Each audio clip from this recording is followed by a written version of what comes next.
नमस्कार, आप सभी का स्वागत है वेद फाउंडेशन में। जैसा कि आप सभी जानते हैं आज 14 नवंबर है। 14 नवंबर बाल दिवस चिल्ड्रंस डे जो हम बच्चों के लिए ही समर्पित है और बच्चों के लिए ही इस डे को हम सेलिब्रेट करते हैं। आज हमारे सेंटर पे सुबह से लेकर अभी तक काफी सारे कार्यक्रम हुए हैं, जिसमें शुरुआत में बच्चे और बच्चों के अभिभावक मिलकर हमारे सेंटर को डेकोरेट किए हैं। उनका काफी सहयोग रहा है। सेंटर पे डांस, मस्ती और बच्चों के लिए गिफ्ट्स और बच्चों ने काफी सारे प्रोग्राम तैयार किए थे, जिसमें उनके आर्ट, क्राफ्ट, डांस थे, सॉन्ग्स थे। आज पूरे दिन बच्चों ने काफी मस्ती की है। आज का जो वेद फाउंडेशन का यह दिन था, वह पूरी तरीके से बच्चों को ही समर्पित था।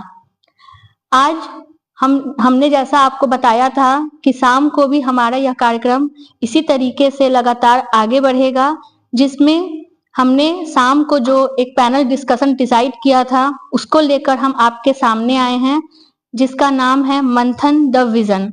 तो आइए आज इस कार्यक्रम को शुरू करते हैं और आपके सामने लेकर आए हैं वेद फाउंडेशन के इस प्लेटफॉर्म पर मंथन द विजन। आज हमारे सेंटर में एक बहुत ही बड़ा कार्यक्रम होने जा रहा है सेरेब्रल पाल्सी में। शायद पहले ऐसा कार्यक्रम पहले कभी नहीं हुआ है। दुनिया में पहली बार वेद फाउंडेशन एक ऐसा कार्यक्रम लेकर आपके सामने आया है, जिसमें हम बात करेंगे सेरेब्रल पाल्सी के बारे में। सेरेब्रल पाल्सी में जो सेरेब्रल पाल्सी के साथ जो समस्या आती है उसके बारे में, आधुनिक प्रबंधन के बारे में, साथ ही साथ सेरेब्रल पाल्सी को लेकर जो पेरेंट्स के मन में जो भ्रांतियां होती है, जो मिथ्य होते हैं, जो भ्रम होते हैं, उसके बारे में उपाय बताएंगे, निदान बताएंगे आपको। साथ ही सेरेब्रल पाल्सी से जो ग्रसित बच्चे हैं, कैसे उनको हम इस समस्या से बाहर निकाल कर उनको समाज की मुख्य धारा से जोड़ सकते हैं और उनको एक सामान्य जीवन जीने के लिए प्रेरित कर सकते हैं। तो आज हमारे सामने जो पैनल बैठा है, जो एक्सपर्ट बैठे हैं, हमारी पूरी टीम, उनसे आपको हम रूबरू करवाएंगे, उनसे आपको मिलवाएंगे। Mister Lavkush Prajapati, orthotic engineer at Ved foundation, doctor Nayan Patel, senior speech therapist at Ved foundation and expert in cerebral palsy, Munmun Sonowal, special educator at Ved foundation. Foundation की पूरी टीम से, जिसमें सबसे पहले हम आपका परिचय कराते हैं डॉक्टर वेद राजपूत सर से। डॉक्टर वेद राजपूत सर जो सेरेब्रल पाल्सी में और न्यूरोलॉजिकल डिसऑर्डर में एक्सपर्ट हैं, पिछले 17 वर्षों से भी अधिक सालों से इस फील्ड में काम कर रहे हैं। डॉक्टर वैभव द्विवेदी जो सेंटर इंचार्ज हैं और फिजियोथेरेपिस्ट इंचार्ज हैं वेद फाउंडेशन के। Doctor Rohit Dubey, expert in cerebral palsy and senior physiotherapist at Ved Foundation के इस प्लेटफॉर्म पे जितने भी दर्शक अभी तक हमसे जुड़ चुके हैं और आगे जितने भी दर्शक हमसे जुड़ने वाले हैं, उन सभी को सृष्टि गुप्ता का नमस्कार। आप सभी का वेद फाउंडेशन के इस प्लेटफॉर्म पे स्वागत है।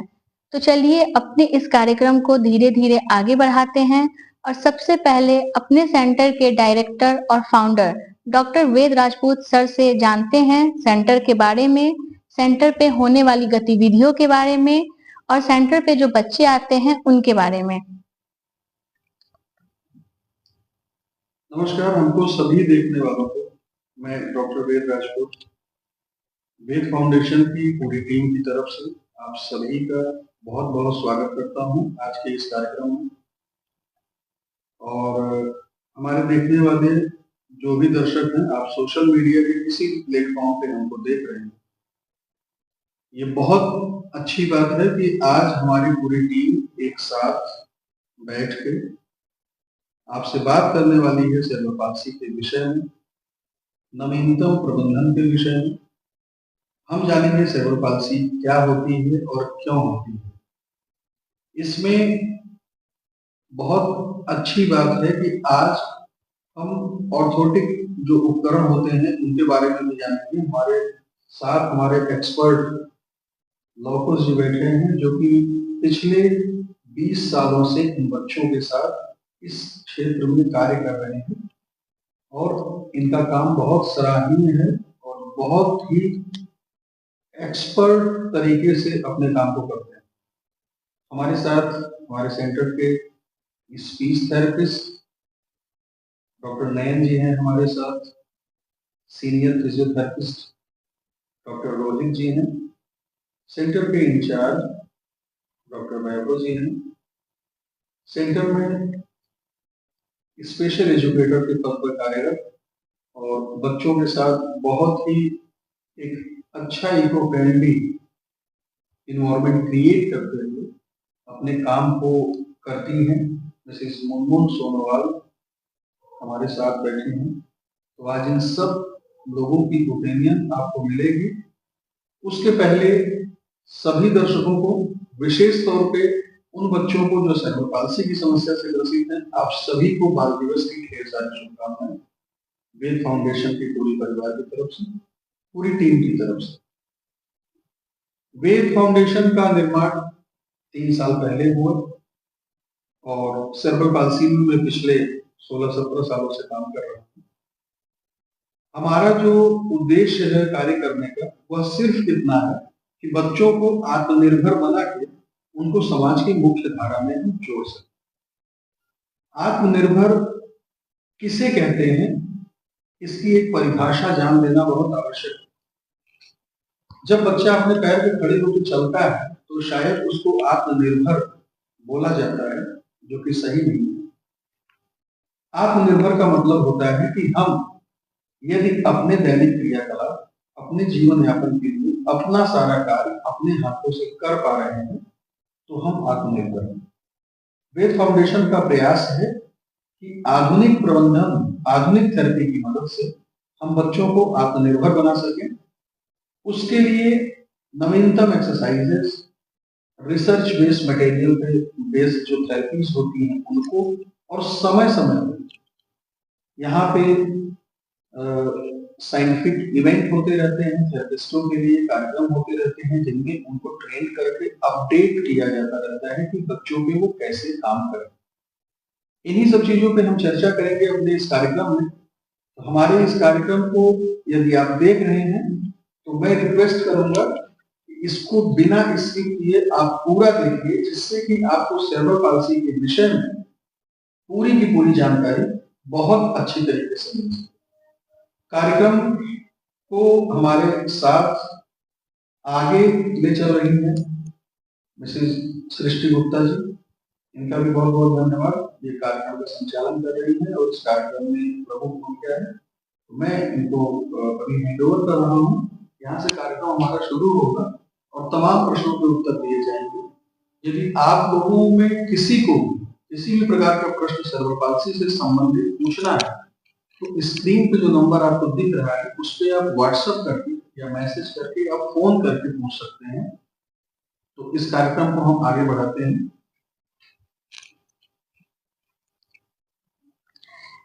जैसा कि अभी हमने आपको बताया, आज का जो हमारा यह कार्यक्रम है वह सेरेब्रल पाल्सी बच्चों के लिए ही है, उन्हीं को समर्पित है। तो मेरा सबसे पहला सवाल डॉक्टर वेद सर से है, सेरेब्रल पाल्सी आखिर होता क्या है? जैसे हम हमेशा सुनते आ रहे हैं सेरेब्रल पाल्सी, सेरेब्रल पाल्सी, तो सेरेब्रल पाल्सी क्या होता है और यह क्यों होता है? देखिए, सबसे पहले ये मैं बताना चाहूंगा कि सेरेब्रल पाल्सी क्या होता है, क्यों होता है, इसमें हम बाद में चर्चा करेंगे। अक्सर परिवारों का या कुछ डॉक्टरों का भी मानना है कि आपका बच्चा बीमार है या इसको कोई बीमारी है। तो सबसे पहले तो ये जान लें कि सेरेब्रल पाल्सी कोई बीमारी नहीं होती। यह एक अवस्था है, यह एक समस्या है, यह एक प्रकार का विकार है, या यूं कह लें कि कई समस्याओं का मिला जुला एक समूह है।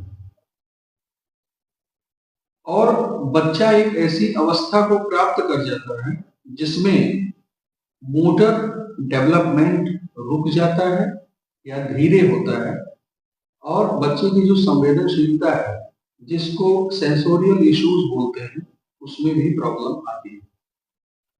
कभी कभी इसमें जुड़ी हुई तमाम अन्य समस्याएं भी देखने को मिलती हैं, जिसको एसोसिएटेड मेडिकल प्रॉब्लम बोलते हैं। जैसे बच्चे की आंख में विजन का कम होना, बच्चे को कम सुनाई देना, चेस्ट कंजेशन, झटके आना, राल का टपकना या बच्चे का बोल नहीं पाना, या फिर बच्चे को पेट से संबंधित समस्या, बच्चे को ब्लैडर बाउल डिस्फंक्शन हो सकता है, या फिर शरीर के हाथ और पैरों की जो हड्डियां हैं या मांसपेशियां हैं उसमें बहुत ज्यादा सख्तपन की वजह से विकृति आ जाती है, जिससे कि हड्डियों में तिरछापन या टेढ़ापन आ जाता है। इन सभी समस्याओं के साथ जब किसी बच्चे का मोटर डेवलपमेंट स्लो हो या फिर बच्चे के सेंसोरियल इश्यूज हों, जो कि मैंने बताया, मोटर डेवलपमेंट का मतलब होता है बच्चे की गर्दन नहीं रुकती है, बच्चा बैठ नहीं पा रहा है, घोड़ा बन के नहीं चल पा रहा है ऑन फोर्स पे, खड़ा नहीं हो पा रहा है, खड़े होकर नहीं चल पा रहा है और अपने हाथों का प्रयोग सामान्य बच्चों की तरह नहीं कर पा रहा है। ऐसी कोई समस्या यदि किसी बच्चे में देखने को मिले तो इसको सेरेब्रल पाल्सी बोलते हैं। और यदि इसके साथ साथ देखने में, सुनने में, बोलने में परेशानी हो तो उसको सेंसरी प्रॉब्लम बोलते हैं। तो सेंसरी और मोटर दोनों समस्याओं का मिला जुला एक विकारों का, एक समस्याओं का समूह है जिसको सेरेब्रल पाल्सी बोलते हैं। दूसरा प्रश्न है कि होता क्यों है सेरेब्रल पाल्सी? देखिए, होता क्यों है, जितने कारण अब तक पता चल पाए हैं उसमें सिर्फ यह कारण पता चला है प्रमुख रूप से कि बच्चे के जन्म से पहले, जन्म के समय या जन्म के कुछ महीनों या फिर ये कह लीजिए कि 17-18 महीनों तक यदि उसके ब्रेन में, मस्तिष्क में कोई आघात पहुंचता है जिससे कि डेवलपिंग ब्रेन, जो ब्रेन अभी विकास कर रहा है, यदि वो क्षतिग्रस्त हो जाए तो उसकी वजह से, उसमें जो प्रॉब्लम ब्रेन में आई उसकी वजह से उसके हाथ, पैर और शरीर प्रभावित होते हैं, जिससे कि उसको बैठने में, खड़े होने में, चलने में कठिनाई होती है। तो सेरेब्रल पाल्सी बच्चे को हो सकता है। हम यहाँ हो सकता है इसलिए बोल रहे हैं कि कोई अन्य समस्या भी हो सकती है। अब समस्या क्या क्या हो सकती है वह एक बहुत बड़ा विषय है, उस पर बहुत देर तक चर्चा हम नहीं करेंगे। जन्म के पहले बच्चे को किसी भी प्रकार का इंफेक्शन हो सकता है, पैथोलॉजिकल इंफेक्शन, या मदर को कोई प्रॉब्लम है तो बच्चे को सीपी हो सकती है, एमनियोटिक फ्लूइड या कॉर्ड अराउंड नेक की प्रॉब्लम हो सकती है, ड्यूरिंग बर्थ बच्चे को चोट लग जाए, ट्रॉमेटिक इंजरी ब्रेन में हो जाए या कोई इंफेक्शन हो। बर्थ के बाद, जन्म लेने के बाद बच्चे को हाइपोक्सिया हो जाए, सांस लेने में कठिनाई हो रही है, बहुत ज्यादा इंफेक्शन हो जाए जिसकी वजह से उसको मेनिंजाइटिस, इंसेफ्लाइटिस या पीलिया हो जाए, या तेज बुखार या झटके आ जाए, ऐसी कोई चीज होती है, या फिर बच्चे के सर में चोट लग जाए तो सेरेब्रल पाल्सी हो सकती है। कारण और भी हैं जिन पर विस्तार से चर्चा करना अभी संभव नहीं।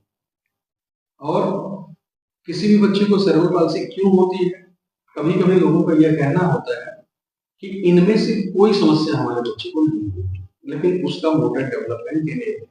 तो एक उत्तर यह भी है, अक्सर किताबों में मिल जाता है, इंटरनेट पर मिल जाता है देखने के लिए, कि exact cause is not known. कभी कभी कुछ बच्चों में ऐसा होता है कि एक्चुअल रीजन हमें नहीं पता होता है कि इसको सेरेब्रल पाल्सी क्यों हुई। हम केवल लक्षण के आधार पर बता सकते हैं कि हाँ, इस बच्चे को सेरेब्रल पाल्सी है। क्यों है, कभी कभी इसका कारण पता लगाना मुश्किल होता है। थैंक यू सर, बहुत अच्छा जवाब दिया आपने। हमारे साथ जितने भी दर्शक जुड़े हैं उनको हम बताते चलिए कि हमारे पास जितने भी क्वेश्चंस आए हैं वो आप ही लोगों के द्वारा भेजे गए क्वेश्चन हैं। हमने जैसा कि अपने पोस्टर में बताया था कि आप 12 तारीख तक अपने क्वेश्चन हमारे पास भेज सकते हैं। अभी भी जितने दर्शक हमसे जुड़े हैं, अगर आपके मन में सेरेब्रल पाल्सी को लेकर कोई भी क्वेश्चन है, आपके बच्चे से रिलेटेड कोई क्वेश्चन है या आपके मन का कोई भी क्वेश्चन है, आप कमेंट सेक्शन में डाल सकते हैं। हम पूरी कोशिश करेंगे कि आपके क्वेश्चन को अपने एक्सपर्ट के सामने रखें और उनके आंसर से आपको पूरी तरीके से सेटिस्फाइड करें। अगर हम इस सेशन में आपके क्वेश्चन का आंसर नहीं दे पा रहे हैं तो हम पूरी कोशिश करेंगे कि आपके कमेंट के रिप्लाई में आपके आंसर को आप तक जरूर पहुंचाएं। तो चलिए अपने कार्यक्रम को आगे बढ़ाते हैं। हम जानना चाहेंगे अपने सेंटर के सेंटर इंचार्ज डॉक्टर वैभव सर से जैसे अक्सर एक क्वेश्चन सुनने में हमें आता है कि हम अपने सेंटर पे आपके पिछले वीडियोस में भी हमने देखे हैं कि आप अक्सर एक वर्ड यूज करते हैं, आधुनिक प्रबंधन। हमारे सेंटर पे थेरेपी होती है तो हम उसमें आधुनिक प्रबंधन करते हैं, कुछ मॉडर्नाइज करते हैं। तो आधुनिक प्रबंधन का क्या मतलब होता है? आधुनिक प्रबंधन का हमारे सेंटर पे ये मतलब है कि हमारे यहाँ जो एक्सरसाइज है, आज पहले क्या होता था, एक्सरसाइज में काउच पे स्ट्रेचिंग होता था, बच्चों में दर्द होता था, पेन होता था, मसल्स पुल हो जाती थी, खींच जाती थी, हफ्ते 15 दिन बच्चा एक्सरसाइज नहीं होता था, बहुत तकलीफ होती थी।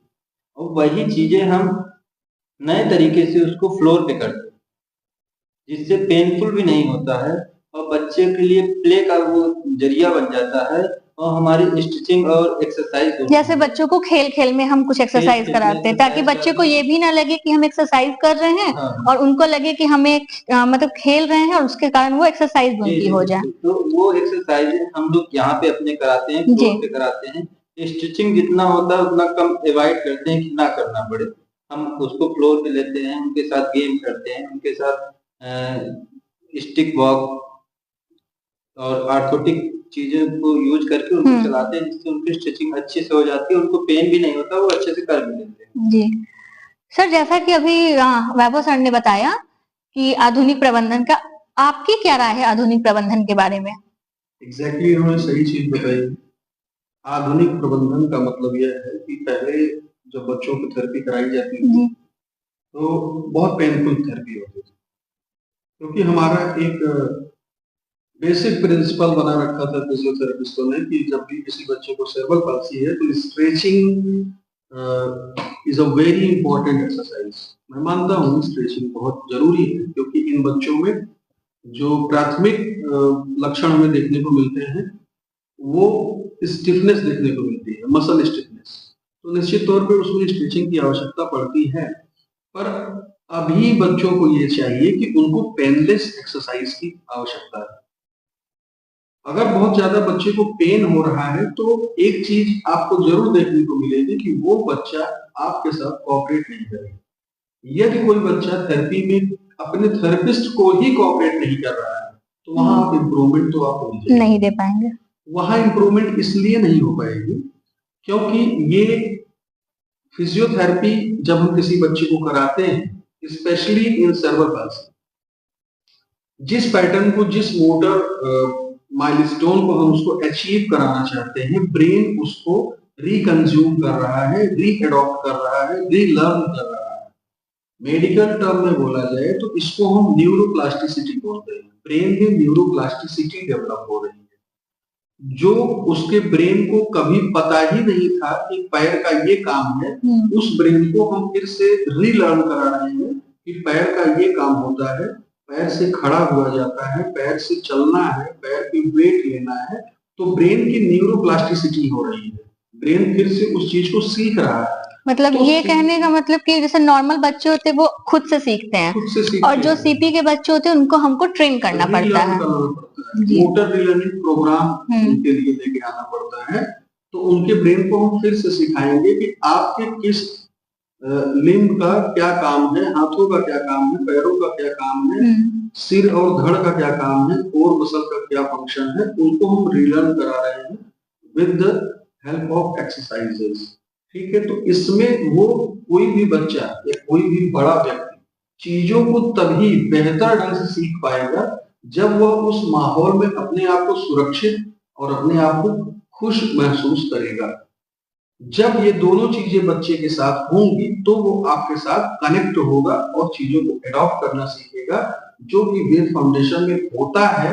Because of this now we providing outstanding result. इसकी वजह से, क्योंकि हम बच्चों को पहले कनेक्ट करते हैं स्वयं से, पहले उनको कॉन्फिडेंस में लेना जरूरी है, उनको एक सुरक्षा का एहसास दिलाना जरूरी है। वो जब खुश होकर एक्सरसाइज करते हैं तो निश्चित तौर पे उसका जो आउटकम है वह बहुत ही बेहतरीन देखने को मिलता है। आप जिस मोटर माइलस्टोन को अचीव कराना चाहते हैं, बच्चे उसकी तरफ स्वयं से एफर्ट लगा के वहां तक पहुंचते हैं। Thank you. हमारे पास एक अगला क्वेश्चन है जो हम हमारे senior physiotherapist doctor Rohit sir से पूछना चाहेंगे। जैसा कि अक्सर सुनने में आता है जैसे हम देखते भी हैं बच्चों को, सीपी के जब बच्चे होते हैं सब अलग होते हैं, किसी में कुछ प्रॉब्लम्स होती है, किसी में कुछ और प्रॉब्लम्स होती है। तो क्या सीपी कई तरीकों की होती है?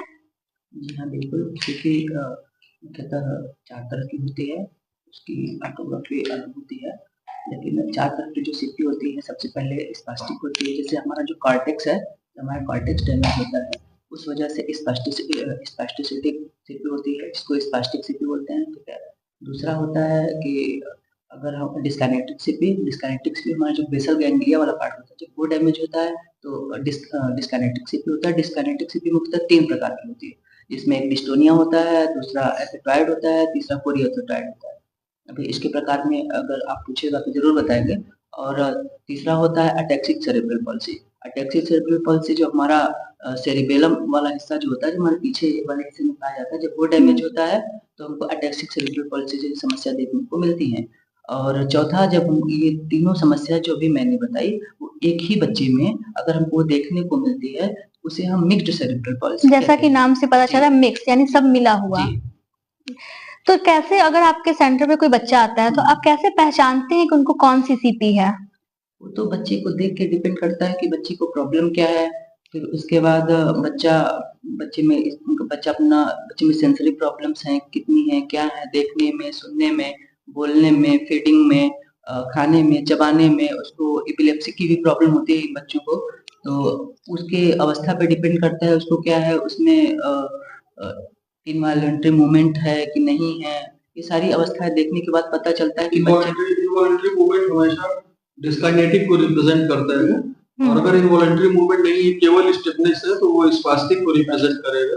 और चलते वक्त बच्चा अगर अपने गेट को मेंटेन नहीं कर पा रहा है, लड़खड़ा भी चल रहा है, या फिर उसका इक्विलिब्रियम या बैलेंस या कोऑर्डिनेशन नहीं मेंटेन कर पा रहा है, तो और उसका जो हाथों का फंक्शन है वो बहुत ही ज्यादा पुअर है, तो ये अटैक्सिक को रिप्रेजेंट करता है। जब ये तीनों चीजें हमें किसी एक ही बच्चे में देखने को मिले तो वो मिक्स सेरेब्रल पॉल्सी का बच्चा है। Thank you doctor Nayan sir. मैं आपसे ये पूछना चाहती हूँ कि अगर आपके सेंटर पे कोई बच्चा आता है, तो जब सेंटर पे आपके सेंटर पे आया कोई नया बच्चा है जो कभी पहले नहीं आया, तो एज अ थेरेपिस्ट आप उसका थेरेपी प्रोटोकॉल कैसे बनाते हैं? तो उसका हम सबसे पहले असेसमेंट करेंगे, असेसमेंट के बाद भी हम उसका थेरेपी प्रोटोकॉल बनाएंगे। तो आपके सेंटर पे जब कोई बच्चा आता है तो उसका असेसमेंट आप करते हैं? नहीं, पहले तो डॉक्टर साहब सर वेद साहब करेंगे असेसमेंट, उसके बाद हमको भी कहा जाता है करने। तो हम डॉक्टर से जानना चाहेंगे, डॉक्टर वेद राजपूत सर से, कि बच्चे के असेसमेंट का क्या मतलब होता है?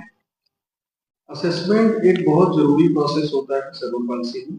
जब बच्चा हमारे पास आता है, असेसमेंट में हम देखते हैं कि सबसे पहले उसका मोटर डेवलपमेंट कितना हो रहा है, बच्चे की गर्दन रुकती है या नहीं, बच्चा बैठ पा रहा है या नहीं, वो एक जगह से दूसरी जगह कैसे जा रहा है, खड़े होकर जा पा रहा है या नहीं, या ऑन फोर्स पे चल पाता है, क्रॉलिंग कर पाता है, हाथों का जो उसका क्रियाकलाप है, हैंड फंक्शन उसका कितना बेहतर है। फिर इसके बाद हम देखेंगे कि उसमें सेंसरी इवेल्युएशन करके देखेंगे कि उसमें किस चीज में प्रॉब्लम है, या सारी चीजें सामान्य है। बच्चा देखने में कोई कठिनाई तो नहीं है, बच्चे को सुनने में कोई कठिनाई तो नहीं है, कोई चीज अगर वो स्पर्श करता है, छूता है या पकड़ता है तो वो खुरदुरा है या सॉफ्ट है, उसके अंदर टैक्टाइल एबिलिटी कितनी है। इन सब चीजों को देखने के बाद प्रॉपर, यदि बच्चा बड़ा है तो उसकी मसल पावर भी हमें चेक करनी है, फिर उसका गेट भी हमें चेक करना है, गेट एनालिसिस करना है, वर्चुअल गेट एनालिसिस करना है।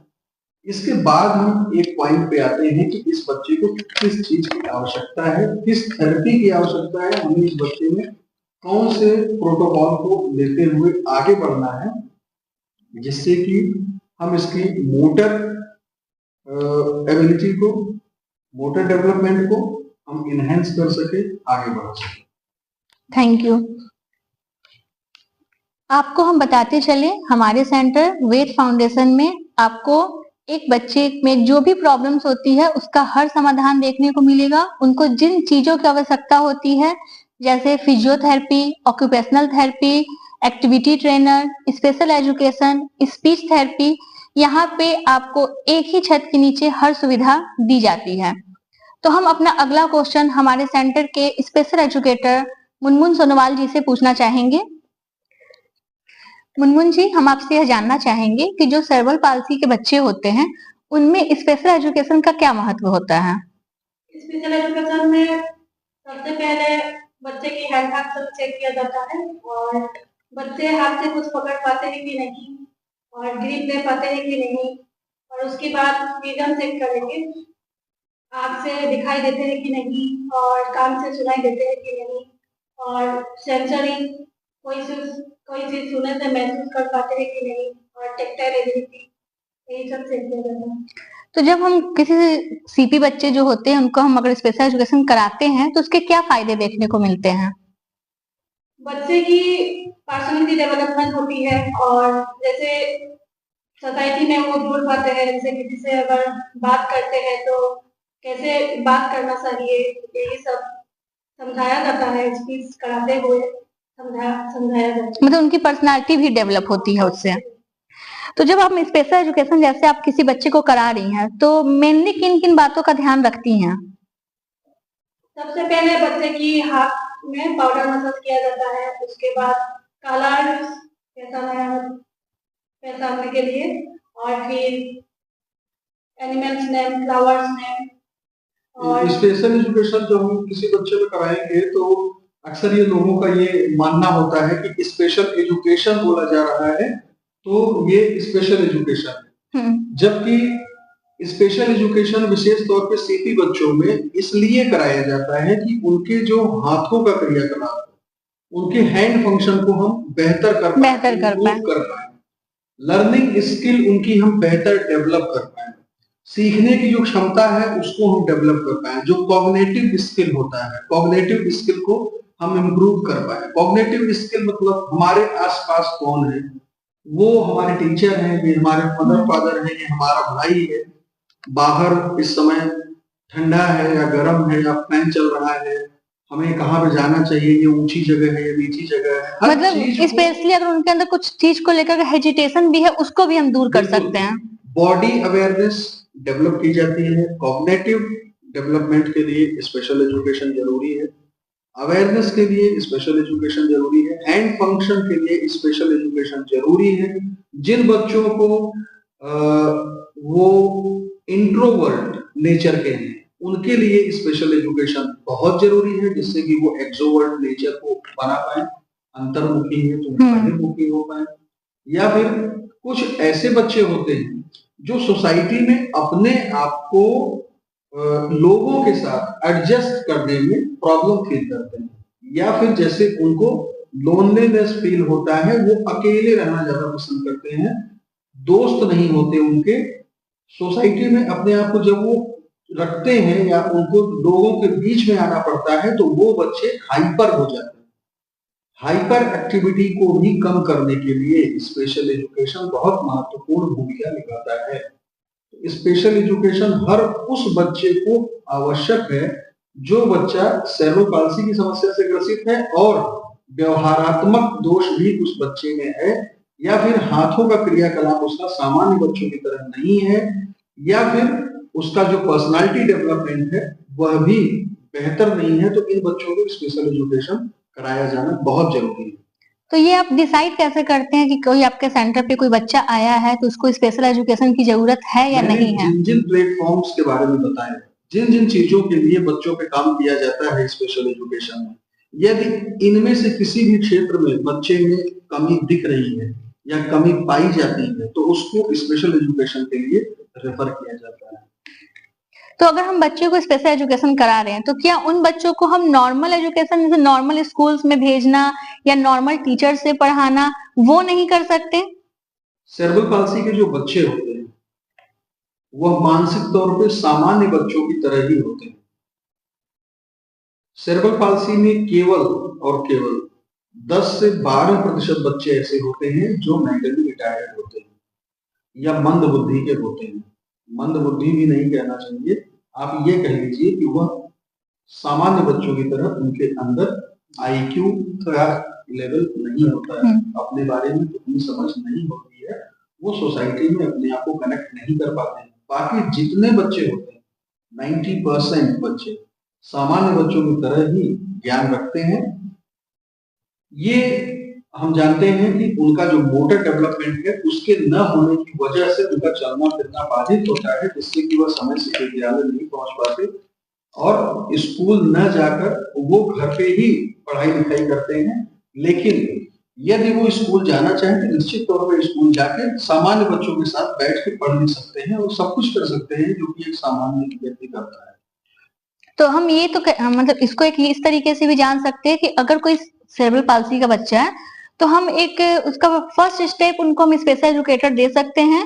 उसके बाद जब बच्चा थोड़ा मतलब होता है ना इंट्रोवर्ट है तो एक्सट्रोवर्ट हो जाए तो उनको हम नॉर्मल स्कूल्स में भेज सकते हैं। मेरा कहने का मतलब वही है, जब हम किसी बच्चे को स्पेशल एजुकेशन की बोल रहे हैं तो उसके पीछे का हमारा मकसद ये होता है कि अभी बच्चे की स्कूल की एज में सेरेब्रल पाल्सी वो स्कूल नहीं है पढ़ने जी। तो अब क्या हुआ कि उसके हाथों में स्पास्टिसिटी थी। अब हाथों में स्पास्टिसिटी होने की वजह से उसके हाथों में कभी-कभी डिफॉर्मिटी डेवलप हो जाती है, कभी-कभी टाइटनेस की वजह से ग्रिप कमजोर पड़ जाती है या फिर हाइपर एक्टिव मूवमेंट की वजह से ग्रिप नहीं बन पाती। तो अभी जैसे कि मुन्नू जी ने बताया कि हम हैंड फंक्शन पे ज्यादा फोकस करते हैं। क्यों? क्योंकि माइंड से वो नॉर्मल है, लेकिन जब वो पेन को पकड़ना चाहता है, पेंसिल उनका ग्रिप नहीं बन पाता, बुक के पेज को खोलना चाहता है या बैग को कैरी करता है या बैग में बुक्स को रखना है या पेंटिंग करनी है, कलरिंग करनी है, शेप और साइज, इन सब चीजों में उसको कठिनाई आती है। तो ड्यू टू बैड या due to poor hand function उसकी जो पढ़ाई लिखाई है कहीं न कहीं पीछे हो जाती है, पिछड़ जाती है। इसीलिए सेरेब्रल पाल्सी के मानक देखा जाए तो स्पेशल एजुकेशन में सबसे पहली प्राथमिकता यह होनी चाहिए कि बच्चे के हैंड फंक्शन को हम इम्प्रूव करें, उसको बेहतर कर सकें। हैंड फंक्शन को इम्प्रूव करने के लिए क्या क्या कर सकते हैं स्पेशल एजुकेशन में, इसके बारे में बताइए कि बच्चे को हैंड फंक्शन कैसे कराएंगे, कराने से पहले हम क्या करेंगे और किन किन चीजों से हैंड फंक्शन उसका इम्प्रूव कराया जा सकता है।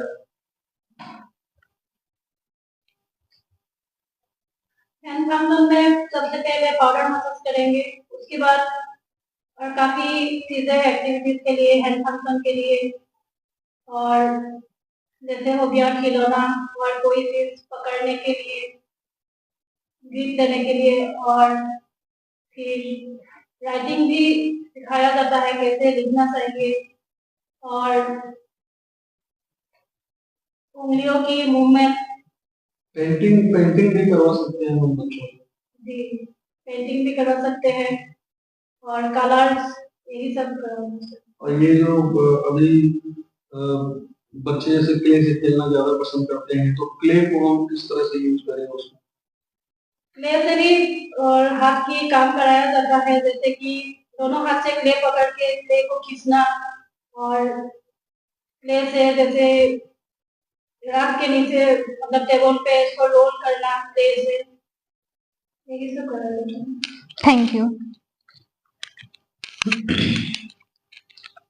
अभी हमने मुनमुन जी से जाना कि हम अगर कोई बच्चा सीपी का है तो उनके लिए स्पेशल एजुकेशन का क्या महत्व होता है। अधिकांशतः आपने देखा होगा, अधिकांशतः नहीं, आई थिंक सारे बच्चों में आपने देखा होगा, जितने भी सीपी के बच्चे होते हैं उनको एक स्पेशल टाइप का जूता दिया जाता है। वो नॉर्मल जूते का प्रयोग नहीं करते हैं, उस जूते को एएफओ कहते हैं और कुछ ब्रेसेस होते हैं उसका उपयोग किया जाता है। तो हम जानना चाहेंगे मिस्टर लवकुश प्रजापति जी से कि जो सीपी बच्चे होते हैं उनके लिए ब्रेसेस का क्या महत्व होता है। आपने ये बहुत अच्छा क्वेश्चन किए और हम आपको बता रहे इसलिए उन बच्चों का बहुत कुछ ध्यान करना पड़ता है, बहुत सी चीजें हैं। सबसे पहली बात, उन बच्चों को जो है चला के देखा जाता है, लेकिन उससे पहले डॉक्टर साहब देखेंगे और वो बताएंगे क्या करना है, कैसे देना है, उसके बाद वो मतलब आपको एक्सप्लेन करते हैं, आप दोनों साथ में मिलकर उस चीज को डिसाइड करते हैं बेसिकली बच्चे में होना क्या है। तो अच्छा, जो ये एफओ बनता है वो एक ही तरह का बनता है या अलग अलग तरीके के होते हैं? उसमें कई डिजाइन होते हैं, हर बच्चे का एक अलग अलग जूते होते हैं। तो ये कैसे आप डिसाइड करते हैं तो किस बच्चे में किस तरीके का एफओ देना है? उसके बारे में डॉक्टर साहब बताएंगे। तो हम सर से जानना चाहेंगे कि जैसे सर अगर आप किसी बच्चे को देखते हैं, कोई भी बच्चा सीपी का आता है, तो आप अपने जो ऑर्थोटिक इंजीनियर हैं उनको आप कैसे एक्सप्लेन करते हैं कि किस बच्चे में किस तरीके का एफओ बनाना है? देखिए, कुछ ऐसे बच्चे आते हैं जिसमें कि इंटोइंग गेट देखने को मिलता है, जिनकी गैस्ट्रोलिंगस मसल टाइट होती है, टेंडोइड टाइट होता है। ऐसे कई पेरेंट्स हैं जो हमें देखेंगे तो उनको समझ में आ जाएगा, उनका बच्चा एड़ी उठा के चलता है। जो बच्चे एड़ी उठा के चलते हैं तो उनमें ये बोला जाता है कि इनके जूते को 85 डिग्री के बनाना, 5 डिग्री का उसमें ब्लॉक लगता है, जिससे कि उनका जो एंकल हो वो 85 डिग्री का हो। और कुछ बच्चे ऐसे होते हैं जो कि घुटने को झुका के चलते हैं, कमर और घुटने को झुका के चलते हैं, जिसको क्राउच गेट बोलते हैं। ऐसे बच्चों में जब जूता बनाने के लिए बोला जाता है तो उनमें बोला जाता है कि जूते को या तो हम फिक्स करके बनवाते हैं बहुत ज्यादा प्रॉब्लम होने पे, या फिर कभी कभी उसमें 5 डिग्री का मूवमेंट भी बोल दिया जाता है कि 5 डिग्री का मूवमेंट देके रखना है। 90 से 95 जूते में मूवमेंट रहेगा, बाकी वो ब्लॉक रहेगा। जूता जो AFO होता है वो कुछ इस तरह का होता है, इस तरह का। इसमें 5 डिग्री का मूवमेंट अगर हम दे दिए तो ये जूता इस तरह का दिखेगा, और पीछे से अगर हमने यहाँ पे ब्लॉक लगवा दिए तो ये जो मूवमेंट आप देख रहे हैं ये मूवमेंट आपको नहीं दिखेगा, ये बंद हो जाता है। तो जो बच्चे घुटने को झुका के चलते हैं उनके लिए पीछे ब्लॉक लगा दिया जाता है, जिससे कि ये मूवमेंट बिल्कुल रुक जाए। और जो बच्चे एड़ी को उठा के चलते हैं उनके लिए बस 5 डिग्री का यहाँ पे ब्लॉक लगाया जाता है, जिससे कि उनकी जो एड़ी उठा के चलने वाली प्रॉब्लम है वो कम हो सके। कभी कभी ऐसा होता है कि बच्चे घुटने को बहुत ज्यादा झुका के चल रहे हैं, उनका सीवियर क्राउच गेट है, तो उस स्थिति में हम एक इस प्रकार का भी ड्रेस दे सकते हैं। इसको पहनने के बाद बच्चों के जो घुटने हैं वो थोड़े ढीले भी हो जाते हैं, और इसको उतारने के बाद बच्चे की स्टिफनेस में भी हमें आराम मिलेगा देखने में। जब बच्चों में सीवियर क्राउच हमें देखने को मिलता है तो सीवियर क्राउच में ये नी स्ट्रेटर ड्रेस दिया जाता है। इसको पहनने के बाद जो बच्चे होते हैं सीवियर क्राउच वाले, उनकी जो हैमस्ट्रिंग की मसल है वो रिलैक्स होती है, और कुछ समय यदि वो पहन के इसको रखते हैं दिन में तो ये भी देखा गया है कि उनकी जो क्राउच गेट है उसमें भी थोड़ा सा हमें डिफरेंस देखने को मिलेगा और बेहतर परिणाम देखने को मिलते हैं। FRO भी हम दे सकते हैं उन बच्चों को। लोकेश, ये बताइए कि इन बच्चों को जो जूता आप बनाते हैं तो जूता बनाने में मटेरियल कौन सा यूज करते हैं, और वो मटेरियल जब आप यूज करते हैं तो कैसे डिसाइड करते हैं कि इस उम्र के बच्चे में हमें कितना मटेरियल यूज करना है, या उसकी मोटाई कितनी होनी चाहिए, उसकी थिकनेस कितनी होनी चाहिए, ये जरूरी चीज। जैसे कि 1 साल से 3 साल तक बच्चों में हम 3 mm में दिया जाता है, 3 mm सीट होती है, वो OPT सीट बोलते हैं, तो उसमें बनाया जाता है। अब उससे बड़े बच्चे हो गए 6 साल 5 साल, या वेट कैसा है बच्चे का, तो वो उस समय डिसाइड किया जाता है। ये जरूरी चीज थी जो छूट रही थी, हर पेरेंट्स को पता होना चाहिए। अगर आपका बच्चा क्या बताया 1 साल से 3 साल, 3 mm का वो मटेरियल क्या होता है, PVC मटेरियल होता है, पॉलीप्रोपिलीन का मटेरियल होता है वो, जिसको यूज किया जाता है EFO को बनाने के लिए। आर्टिकुलेटेड फुट ऑर्थोसिस बोलते हैं, एंकल फुट ऑर्थोसिस उसको बोलेंगे, जिसको बनाने के लिए PVC का यूज होता है। फिर से मैं बता दूं, 1 साल से 3 साल तक के बच्चों में 3 mm, और 3 साल से बड़े बच्चों में फिर उनके वेट के अकॉर्डिंग हम यूज करते हैं। वेट के अकॉर्डिंग वो mm हमारा बढ़ता जाएगा। अच्छा, इससे क्या होता है कि जब हम किसी बच्चे को AFO दे रहे हैं तो AFO के फायदे क्या क्या होते हैं ये जानना बहुत जरूरी है, जिससे कि आप ये समझ सके कि ये जरूरी चीज क्यों हम इस्तेमाल करें।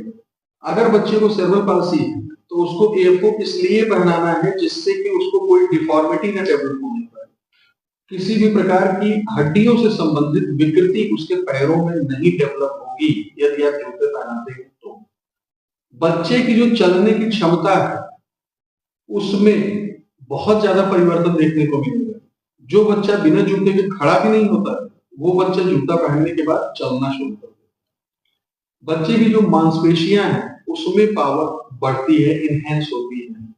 और जब भी हम किसी बच्चे को स्प्लिंट देते हैं, ऑर्थोटिक स्प्लिंट देते हैं, उसकी वजह से बच्चे की जो टाइटनेस है, जो सबसे बड़ी प्रॉब्लम है सेरेब्रल पाल्सी की, वह भी डिक्रीज होती है, कम होती है। तो इस चीज के लिए हमारे लोकेल्स जी बहुत इंपॉर्टेंट है और इनका काम हर उस बच्चे के लिए बहुत जरूरी है जिसको सेरेब्रल पाल्सी की प्रॉब्लम है।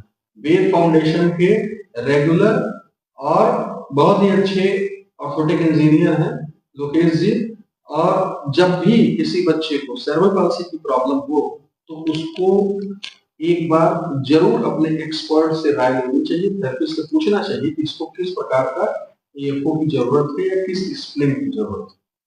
तो जब हम देखते हैं कि जो सीपी के बच्चे होते हैं उनमें आर्च की भी प्रॉब्लम देखने को मिलती है, तो क्या एएफओ की मदद से उसमें भी कुछ करेक्शन किया जा सकता है? आर्च बनते हैं, आर्च भी बनाया जा सकता है। समय लगता है। मतलब अगर हम उस एएफओ का लगातार यूज करें काफी लंबे समय तक तो आर्च आ सकता है बच्चों में। Thank you so much. एक और है कि जब हम किसी बच्चे का जूता बनाते हैं तो उस समय आप उसमें आर्च का क्या करते हो, उस समय आर्च कैसे उसमें बनाते हो, तो आर्च उनको पहनने के बाद लगे कि हाँ आर्च है। जब हम नाप करते हैं, डिजाइन करते हैं, उस समय हम डाई में ही बनाया जाता है। उस टाइम हम उसी में आर्च का मतलब बनाते हैं ताकि बच्चे जब पहने तो उनको फील हो कि उनको आर्च है उनके पैर में। तो अगर जैसे आप एफओ बनाते हैं तो क्या एक बार में एफओ करेक्ट होता है या बाद में उसमें कुछ करेक्शन हम कर सकते हैं? नहीं, वो कुछ चीजें होती है वो टाइम के हिसाब से करेक्ट किया जाता है।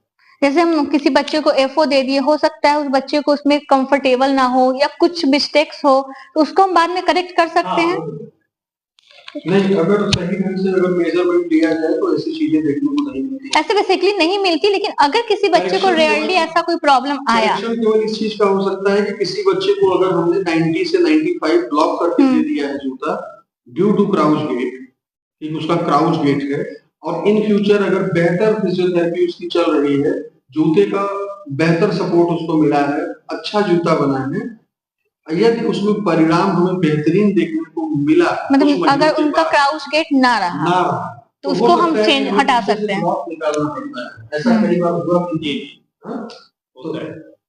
मतलब उसको हम वही हुआ कि हम पहले उनको 90 से 95 दिए थे, बाद में उसको हम रिमूव कर सकते हैं क्योंकि अब उनको उस चीज की जरूरत नहीं है। आपका बहुत बहुत धन्यवाद। चलिए अपने इस कार्यक्रम को आगे बढ़ाते हैं। जैसा कि हमने आपको बताया था कि जो सेरेब्रल पाल्सी के बच्चे होते हैं अक्सर उनमें देखा जाता है उनको बोलने की समस्या होती है, खाने पीने की समस्या होती है, निगलने की भी समस्या होती है। तो अपने हम स्पीच थेरेपिस्ट जो हमारे सेंटर के सीनियर स्पीच थेरेपिस्ट हैं डॉक्टर नयन सर, उनसे कुछ सवाल जवाब करते हैं। सर सबसे पहले आप ये बताइए कि स्पीच थेरेपी किस उम्र में शुरू कर देनी चाहिए? स्पीच थेरेपी मेनली बच्चा 12 से 15 महीने के टाइम पे वो बोलना शुरू करता है जी। तो अगर उस टाइम पे बच्चा नहीं बोल रहा है तो पेरेंट्स को समझ में आ रहा है कि बच्चा मेरा 12 से 15 महीने का हो गया, 18 महीने का हो गया, मतलब उसके मुंह से कोई वर्ड नहीं निकल रहा हो, तो उस टाइम पे पेरेंट्स को स्पीच थेरेपिस्ट से संपर्क करना। या जैसे दूध पी रहा है तो दूध को नहीं शक नहीं कर पा रहा, कोई चीज खिला रहे हैं तो फ्रीक्वेंट वॉमिट कर दे रहा है या वहाँ स्पीच थेरेपी की जरूरत दिखाई दे रहा है, चबा नहीं रहा है। तो जब आप स्पीच थेरेपी शुरू करते हैं किसी बच्चे की तो किन किन बातों का ध्यान रखते हैं? स्पीच थेरेपी करवाने से पहले बच्चा जब हमारे पास आता है तो उसका सबसे पहले असेसमेंट करते हैं।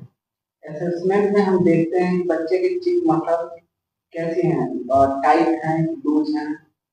टंग का मूवमेंट देखते हैं, टंग का मूवमेंट अच्छे से है कि नहीं, बच्चा लार टपकाता है, खाना निगल पाता है कि नहीं, दूध पी पाता है कि नहीं, ये सब चीजें हम पहले असेसमेंट में देखेंगे। उसके बाद हम स्पीच थेरेपी करवाना स्टार्ट करेंगे। पेरेंट्स से हिस्ट्री लेंगे, वो सबसे बेहतर होगा हमारे लिए स्पीच थेरेपी करवाने।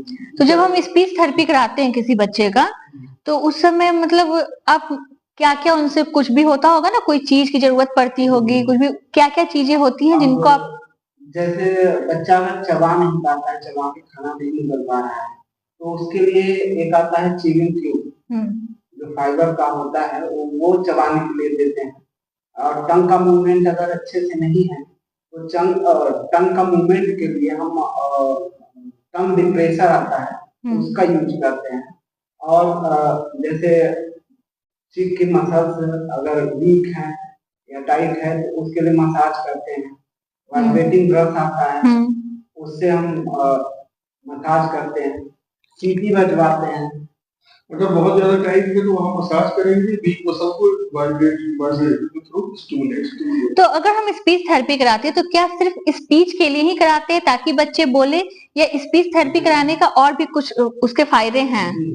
इसके और भी फायदे हैं, ये केवल बोलने के लिए नहीं कराया जाता। जैसे स्पीच थेरेपी, जनरली लोग सोचते हैं स्पीच थेरेपी करा रहे हैं, स्पीच मतलब बोलना, तो हम स्पीच थेरेपी कराएंगे तो हमारा बच्चा अगर नहीं बोल रहा है तो ही जरूरत है उसकी।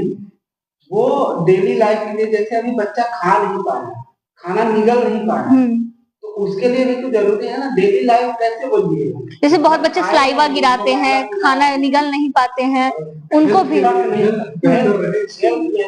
रहे, इसके लिए स्पीच थेरेपी की जरूरत होती है, केवल बोलने के लिए वो नहीं। तो ये तो बात हुई बच्चों की, तो स्पीच थेरेपी जो हम कराते हैं वो किस उम्र तक के बच्चों में ही इम्पोर्टेंस होती है उसकी? ये स्पीच थेरेपी में कोई उम्र नहीं है। जैसे अभी ज्यादा उम्र हो गया बच्चे का, बच्चा हकला रहा है, बच्चा या बड़ा कर तुतला कर बोल रहा है, हाँ, उसमें भी स्पीच थेरेपी की जरूरत पड़ती है।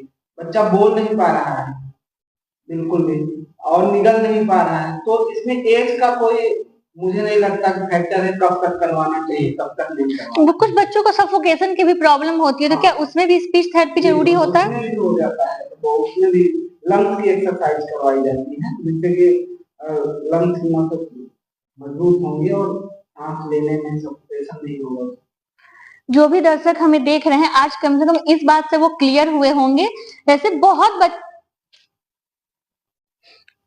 जैसा कि अभी हमारे जो दर्शक अभी जुड़े हैं, आज एक चीज उनके ऊपर क्लियर हुई होगी उनके मन में। बहुत से जो पेरेंट्स होते हैं वो स्पीच थेरेपी का मतलब ही यही समझते हैं कि हम अगर बच्चे में स्पीच नहीं है, हमारा बच्चा बोल नहीं पा रहा है, तो ही उसको स्पीच की जरूरत है। लेकिन अभी जैसे हमारे सीनियर स्पीच थेरेपिस्ट डॉक्टर नयन सर ने बताया कि स्पीच थेरेपी कराने से जिन बच्चों को खाना निगलने में प्रॉब्लम होती है, सफोकेशन की प्रॉब्लम होती है, सांस लेने में दिक्कत होती है, लंग्स वीक होते हैं, या फिर कुछ चीज चबाने में प्रॉब्लम होती है, उन बच्चों के लिए भी स्पीच थेरेपी का बहुत बड़ा योगदान है। और सिर्फ बच्चे ही नहीं, बड़ों में भी स्पीच थेरेपी बहुत जरूरी होती है। चलिए अपने इस कार्यक्रम को आगे बढ़ाते हैं। हम अपना अगला सवाल डॉक्टर रोहित सर से पूछना चाहेंगे। रोहित सर, जैसे किसी बच्चों, कोई सीपी बच्चा होता है, उसमें अगर आप प्रोन डेवलपमेंट एक्सरसाइज कराते हैं या फिर टमी टाइम थेरेपी कराते हैं, तो उस टाइम किन किन बातों का ध्यान रखते हैं? प्रोन डेवलपमेंट में सबसे जरूरी होता है कि बच्चे का टोन क्या है। बच्चे को टोन से क्या मतलब है आपका? बच्चे का टोन अगर बहुत हाइपर है, बच्चा बहुत हाइपर, उसका टोन बढ़ा हुआ है, या उसके नेक में मतलब बॉडी का मूवमेंट। हाँ, अच्छा, उसके नेक में बहुत ज्यादा, या तो आपको स्पैस्टिसिटी देखने को मिलती है, हम लोग उससे पहले पाउडर मसाज करके उसको रिलैक्स करते हैं। अच्छा। ताकि वो जैसे टमी टाइम का मतलब मेनली ये होता है, आप उसको प्री क्वाड पोजीशन कह सकते हैं। जैसे घोड़ा बन के बच्चा चलता है तो उसके पहले की पोजीशन को टमी मतलब पेट के बल। जी, तो वो उसको कहा जा सकता है। तो उसमें बच्चे में इसीलिए उसका टोन रिलैक्स होना बहुत जरूरी है। इस वजह से उसको पाउडर मसाज पहले दिया जाता है, उसकी मसल को स्टिमुलेट किया जाता है। अगर बच्चा लगातार सर को, गर्दन को झुका के रखता है तो मसल को उसको स्टिमुलेट करने का फायदा ये मिलता है कि जैसे जब हम उसको टमी टाइम करा रहे हैं, सामने कोई ऑब्जेक्ट दिखा रहे हैं, तो वो उसको देखने की कोशिश करेगा, जिसकी वजह से उसकी जो मसल्स हैं वो स्ट्रेंथन है, पहली चीज। और दूसरी चीज उसमें आप ये भी पाएंगे कि ये पोजीशन जब कराते हैं आप, तो उसके लिए आप किसी पिलो का यूज कर सकते हैं, टॉवेल को रोल करके उसका यूज कर सकते हैं, या तो फिर आप पॉलिस्टर का भी यूज कर सकते हैं। तो ये सारी चीजें होती हैं जिसके लिए टमी टाइम होता है। टमी टाइम के लिए सबसे जरूरी चीज होता है कि सरफेस, आप बहुत ज्यादा सॉफ्ट सरफेस पे भी टमी टाइम आप नहीं करा सकते हैं, या बहुत ज्यादा रफ सरफेस पे भी नहीं करा सकते। जी, तो दोनों के बीच का सरफेस होना मतलब चाहिए। बच्चे जिसमें कंफर्टेबल हाँ, फील करे। बच्चे की बच्चा जिस लेवल पे कंफर्ट होगा उतना अच्छे से उस चीज को कर वो पाएगा। रिस्पॉन्स करेगा। उतना अच्छा से चीज को कर पाएगा, उतने अच्छा अगर वो रिस्पॉन्ड करेगा खुद से, उससे तभी बच्चे में अच्छा इंप्रूवमेंट आप कर पाएंगे, निकाल पाएंगे। दूसरा, बच्चे का ब्रीदिंग पैटर्न क्या, अगर बच्चा ब्रीथ नहीं कर पा रहा है सही से, तो बिल्कुल भी आप उस समय पे अवॉइड करिए, उस समय पे आपको टमी टाइम नहीं कराना है। तीसरी और उससे भी जरूरी चीज कि यदि आप देखेंगे कि बच्चे का टोन बहुत बढ़ा हुआ है, बच्चा अगर सीजरिंग कर रहा है, जैसे सीजरिंग होती है, अगर बच्चा सीजरिंग जैसे क्रॉस लेग करना, तो अगर बच्चे में सीजरिंग की समस्या है, तो इसके बीच में आप कोई छोटा बॉल यूज कर सकती हैं, या कोई टॉवेल को रोल करके यूज, ताकि बच्चे की जो पैर अलग पैटर्न रखें। है वो थोड़ी सी दूर रहे, जिसकी वजह से वो चीजों को और अच्छे, क्योंकि सीजरिंग होगी तो उसका टोन बढ़ेगा। अच्छा। इस वजह से वो रिलैक्स वे में चीजों को करेगा, तो वो अच्छा होगा। यही सब बातें में मेनली ध्यान रखी जाती हैं। हाँ, ये होता है कि जो करा रहा है, ऐसा नहीं है कि करा रहा है, सामने मोबाइल चला रहा है, तो बच्चे का अटेंशन आप नहीं ले पाओगे, बच्चा इससे चिढ़ेगा। कभी कभी बच्चा बहुत चिड़चिड़ा होता है, तब भी हमको नहीं कराना है कि बच्चा चिढ़ रहा है, आप करा रहे हो जबरदस्ती, नहीं कराना है। जैसे बच्चे का मान लीजिए कि कोई ऑपरेशन हुआ है, उस समय पे भी हमको अवॉइड करना चाहिए, नहीं कराना चाहिए। यही मेनली 4-5 बातें होती हैं जिनका ये बहुत अच्छी बात है, जो सबसे मेन पॉइंट इन्होंने बताया कि मोबाइल देखकर अक्सर पेरेंट्स क्या करते हैं, बच्चे अगर थेरेपी नहीं करा रहे हैं, कोऑपरेट नहीं कर रहे, जनरली नॉर्मल बच्चों की भी हम बात करें, अगर वो खाना नहीं खा रहे हैं, हमारी बात नहीं मान रहे, तो हम क्या करते हैं, उनको फोन दे देते हैं, मोबाइल दे देते हैं, उनका स्क्रीन टाइम बढ़ा देते हैं। उससे क्या करते हैं, बच्चे उसमें उनका सारा जो फोकस होता है वो मोबाइल में होता है। अगर हम मोबाइल देके किसी बच्चे की थेरेपी करवा रहे हैं या एक्सरसाइज करवा रहे हैं, तो जो बच्चे का पूरा फोकस मोबाइल पे होगा, तो वो अपना सारा फोकस कभी भी थेरेपी पे नहीं रख पाएंगे। तो जो इम्प्रूवमेंट उनके अंदर आनी चाहिए, जो उनको फायदा उसका मिलना चाहिए, वो बेसिकली नहीं मिल पाता है। तो बहुत अच्छी बात बताई आपने। हम अपना अगला क्वेश्चन डॉक्टर वैभव सर से पूछना चाहेंगे। जैसे जो बड़े बच्चे होते हैं और जो छोटे बच्चे होते हैं, दोनों की थेरेपी आप कराते होंगे। कुछ सीपी के बच्चे होते हैं, छोटे होते हैं, कुछ सीपी के बड़े बच्चे भी होते हैं, तो उनकी बैलेंसिंग एक्सरसाइज होती है। तो दोनों बच्चों में, छोटे बच्चों की बैलेंसिंग और बड़े बच्चों की बैलेंसिंग में क्या डिफरेंस होता है? देखिए, जो छोटे बच्चे होते हैं उनकी प्रोन डेवलपमेंट एक्सरसाइज कराई जाती है, और जो बड़े बच्चे होते हैं उनको जो है गेट ट्रेनिंग के जरिए बैलेंसिंग एक्सरसाइज कराई जाती है। बैलेंसिंग एक्सरसाइज हमारी फुल बॉडी मसल्स उसमें यूज होती है, पूरे बॉडी की मसल्स बैलेंसिंग एक्सरसाइज में यूज होती है, जिससे हमें चलने फिरने में हमारे मसल्स को मजबूत बनाता है, उसको सहयोग करता है। तो जो बड़े बच्चे होते हैं उनमें बैलेंसिंग की मतलब क्या सच में बहुत ज्यादा जरूरत होती है? उसका क्या महत्व होता है? बैलेंसिंग इसलिए कराई जाती है कि उनको चलाना है। जब हम स्टैंडिंग पोजीशन में रखेंगे तो हमें बैलेंस बनाए बच्चा, तभी स्टैंड हो पाएगा। स्टैंड होगा, जब स्टैंड हो पाएगा तभी आगे बढ़ पाएगा। तो बैलेंसिंग एक्सरसाइज ऐसी एक्सरसाइज है जिसके जरिए हम उनको खड़ा कराना, कदम को आगे बढ़ाना, हमारी उसमें कोर मसल भी मजबूत होती है, पेल्विक मसल भी मजबूत होती है, सारी मसल्स उसमें मजबूत होती है। उसमें हम बच्चे को बैलेंस बनाने के लिए सिखाया जाता है कि वो चलना कैसे सीखे। जब चलने के लिए उसको हम बैलेंसिंग कराएंगे, खड़ा कराना, बैठना, नीलिंग, स्क्वैटिंग, सिटिंग। तो क्या जब बैलेंस जो बच्चे चलते हैं, जब आप गेट ट्रेनिंग देते हैं, बैलेंसिंग कराते हैं, तो क्या वो अपने हाथों का भी यूज करते हैं अपना बैलेंस बनाने के लिए? क्योंकि नॉर्मली हम लोग देखते हैं, अगर किसी पतले या टेढ़े मेढ़े रास्ते पे अगर हम नॉर्मल भी चलते हैं तो हम अपने हाथों से उसका बैलेंस करते हैं। तो उन बच्चों में भी ये चीजें पाई जाती होंगी? बच्चा जब फर्स्ट टाइम जब चलते हैं तो वो अपने हाथों को बैलेंस बनाते हैं जी। गिरने के वक्त उन्होंने हाथ का अपना ऐसे यूज किया। हाँ, तो धीरे धीरे जब हाथों से यूज करके बैलेंस बना के चलना स्टार्ट होते हैं, फिर उसके बाद धीरे धीरे उनके हाथों को भी होल्ड किया जाता है। उसके बाद सिर्फ नॉर्मल वॉक करने स्टार्ट करते हैं, उसमें फिर हाथ उनका बैलेंस धीरे धीरे कम हो जाता है और नॉर्मल वॉक करने लग जाते हैं बच्चे। Thank you sir, thank you so much. चलिए अपने इस कार्यक्रम को आगे बढ़ाते हैं, और हमारा एक आखिरी क्वेश्चन है जो हम अपने सेंटर के फाउंडर और डायरेक्टर डॉक्टर वेद सर से पूछना चाहेंगे। जैसे जब सीपी के जो बच्चे होते हैं उनकी उम्र धीरे धीरे बढ़ती है, तो बढ़ती उम्र के साथ काफी सारी समस्याएं भी आती होंगी, तो उसके निदान के क्या उपाय होते हैं? क्योंकि अधिकतर पेरेंट्स का ये मतलब उनकी टेंशन है, उनका ये क्वेश्चन हमेशा उनके जहन में आता है कि बच्चे अभी छोटे हैं तो हम उनको कैरी कर ले रहे हैं, हम उनको ले चल रहे हैं, उठा ले रहे हैं, लेकिन जैसे जैसे बच्चे बड़े होते हैं उनकी समस्या भी धीरे धीरे बढ़ती है। तो उसका कुछ तो उपाय होगा जिससे वो निदान मिल सके उनको। बच्चे जब छोटे होते हैं तो उनको कैरी करना, उनका रख रखाव करना, उनकी साफ सफाई करना, ये सब चीजें बहुत आसान होती हैं पेरेंट्स के लिए। वही बच्चा जब बड़ा हो जाता है तो सेरेब्रल पाल्सी के बच्चे जब बड़े होते हैं तो वो तमाम समस्याओं के साथ खड़े होते हैं। सबसे ज्यादा अगर जरूरी चीजें हैं एक पेरेंट्स के तौर पर, तो मैं सभी पेरेंट्स को बताना चाहूंगा कि बच्चों की कॉस्मेटिक केयर विशेष आप फोकस करें। यदि आपका बच्चा बड़ी उम्र का है तो विशेष तौर पे वो बच्चे ज्यादा फोकस करें जो फीमेल चाइल्ड है, वो माता पिता ज्यादा फोकस करें जिनकी लड़कियों को सेरेब्रल पाल्सी की प्रॉब्लम। कॉस्मेटिक केयर इसलिए जरूरी है कि इन्फेक्शन के चांसेस बढ़ जाते हैं और वह इन्फेक्शन सीधे उनके किडनी तक जाता है और लड़कों में भी ये प्रॉब्लम हो सकती है। इसलिए सबसे पहले हमें उनको साफ सफाई, कॉस्मेटिक केयर, ये सब चीजों का ध्यान रखना है। बढ़ती उम्र में फिजियोथेरेपी एक महत्वपूर्ण भूमिका निभाती है।